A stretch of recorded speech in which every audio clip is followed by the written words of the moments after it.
What do creativity and compassion have to do with our connection with nature and the cosmos? I want to start a super practical way of reflecting on what it's actually like to be in nature. So every summer, I like to go up to the Sierra Nevadas, spend some time just getting away. And one of the primary reasons is I end up feeling more connected with myself, a deeper sense of who I am, what matters to me, where I'm going, what's behind me, what's coming up in the next season of life. But it also connects with me with everything around me in a much wider way that I'll get into more.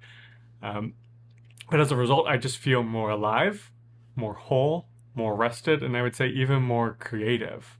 Sometimes nature itself is an inspiration for our creativity. Like maybe there's something beautiful we saw, or some way that it made me feel that I wanted to try to capture and share that experience with others, even though they weren't there. And we all know that actually can't fully replicate the awe, the wonder, the grandness of being outside the city, up in the mountains, for example, or at the beach. It's not the same thing, but we can try to capture some piece of that or express some component of that. Or maybe it's even the flip side of things, capturing how nature is sometimes violent, creepy, indifferent, arid.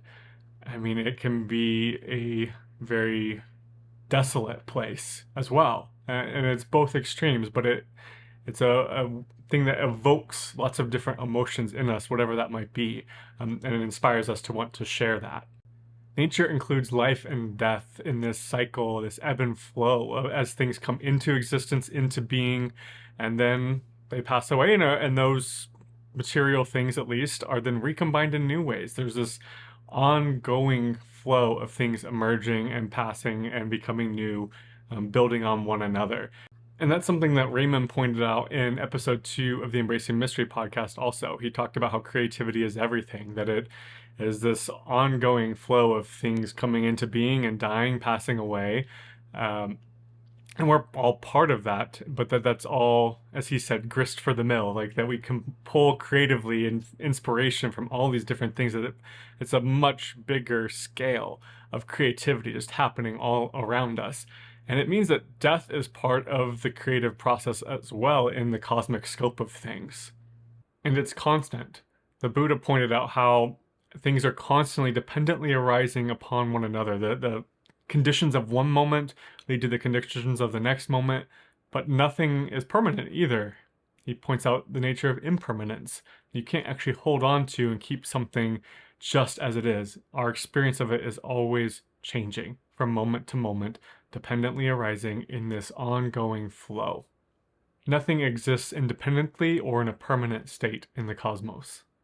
And while we might not be thinking about it when we're sitting at a mountain lake relaxing, when we're in nature, we're actually getting connected with a much wider whole, all the ecosystems and the grander scope of the natural order of the cosmos that we are embedded in, whether we think about that or not. This is the context that our human social worlds and all of our lives happen within, even if we're not actually in touch with it.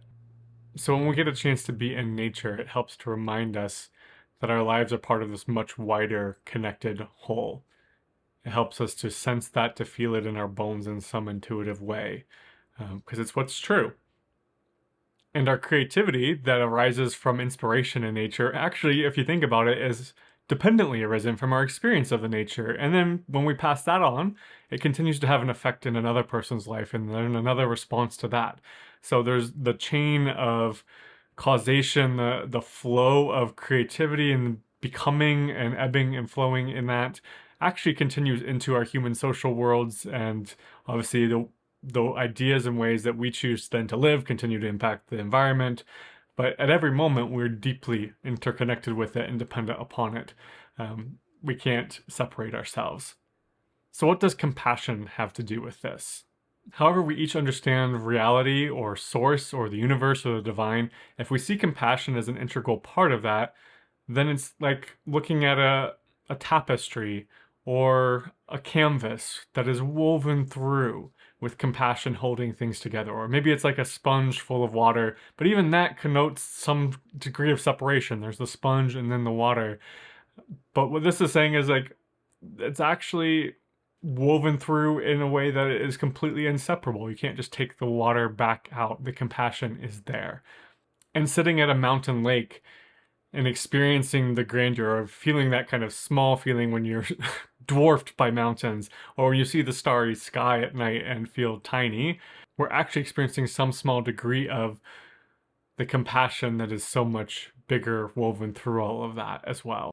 And then the experiences that we each have of compassion and creativity connecting with the depths of who we are, which was an earlier video a couple months ago, that's actually then set in a much wider whole, a much wider understanding of that being true for all of the cosmos.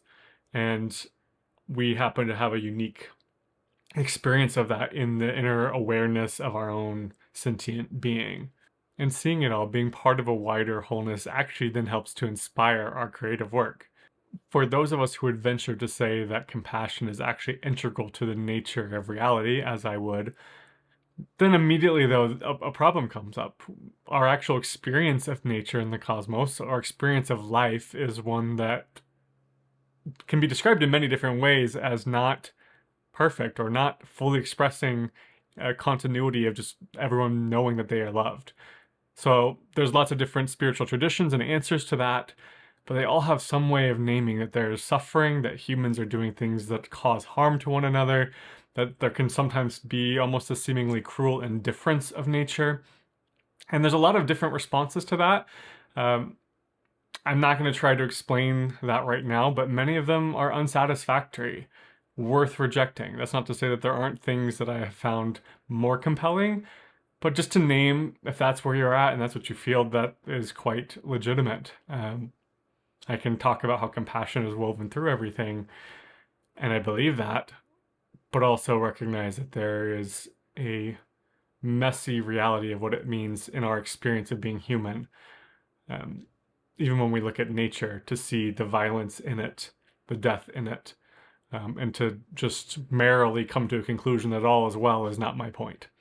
What I do know is that living without the experience of being connected in all of who we are and loved in all of who we are, not having that leads to a lot of wounds, pain, suffering, and brokenness that then isn't isolated to just one person, but actually gets paid on to others. We all experience one another's pain points in so many different ways. We are bound up together in that. And so our why for why make the Table Collective is primarily to offer spaces where each of us can experience that we were never separate and never unloved, to begin to undo the painful wounding that we've had in so many different ways. And we will understand reality, source, divine, consciousness, the universe, whatever language is most comfortable for you. We'll understand that in different ways, all of us, and that's okay. We're actually a creative interspiritual community where we welcome that diversity of thought and experience and see that there's a mutual exchange that can happen to really receive from one another. But for Kevin and I, when we talked with each other, we're like, well, how would we express our ways of seeing, hopefully with a wide enough tent to include many different ways of seeing, but also that expresses our hearts? This is what we came up with.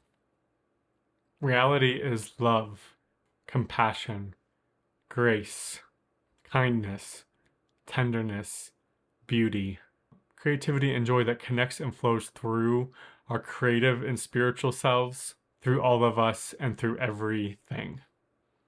And I also know that sitting by a mountain lake, feeling part of something wider, a deeper flow of compassion, that I'm going to be rejuvenated, I'm going to be restored in many ways, I'll feel more connected, and I'm going to probably be inspired as a creative being, participating and seeing this wider creative flow of things coming into and out of existence, out of form, that I will want to make something too.